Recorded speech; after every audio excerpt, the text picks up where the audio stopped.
নমস্কার বন্ধুরা, আমি সঞ্চিতা। আমার চ্যানেলে সকলকে স্বাগত জানাই। আজকে শুভ নববর্ষ, তাই তোমাদেরকে প্রথমেই জানাই নববর্ষের শুভেচ্ছা এবং অনেক ভালোবাসা।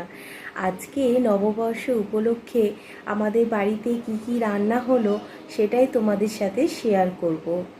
দেখো ভিডিওটা, যদি ভালো লাগে ভিডিওটা তাহলে লাইক কমেন্ট শেয়ার করে দিও। নববর্ষে সকাল সকাল রান্না শুরু হয়ে গেছে। আর প্রথমেই যেটা হচ্ছে সেটা হচ্ছে পটল ভাজা। আর পটল ভাজাটা নামিয়ে নেওয়ার পরেই চাটনি বসিয়ে দিলাম। আর আজকে আমের চাটনি হচ্ছে। এই আমটা আমাদের গাছেরই আম। আর ঝড় হয়েছিল কিছুদিন আগে, অনেক আম পড়েছিল, সেখান থেকেই কিছু আম নিয়ে আজকে চাটনি হচ্ছে।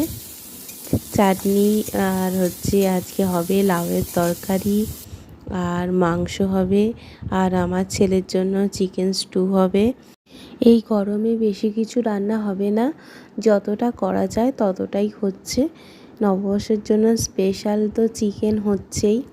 তোমাদের বাড়িতে কি আজকে চিকেন হচ্ছে? যদি হয়ে থাকে কমেন্ট করে জানিও। আমের চাটনিতে যেমন 5 ফোড়ন, শুকনো লঙ্কা এইসব দিয়ে বসিয়েছিলাম, নুন হলুদ, লাস্টে একটু ময়দা দিয়ে দিলাম জলে গুলে, যাতে একটু মাখা মাখা হয়। আর এদিকে হচ্ছে লাউয়ের তরকারি।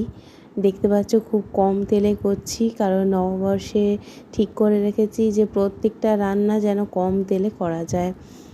আর হচ্ছে ওয়েটটার দিকেও দেখতে হবে, সাথে সাথে গরম তো পড়ে গেছে, আর গরমে যতটা হালকা পাতলা খাওয়া যায়।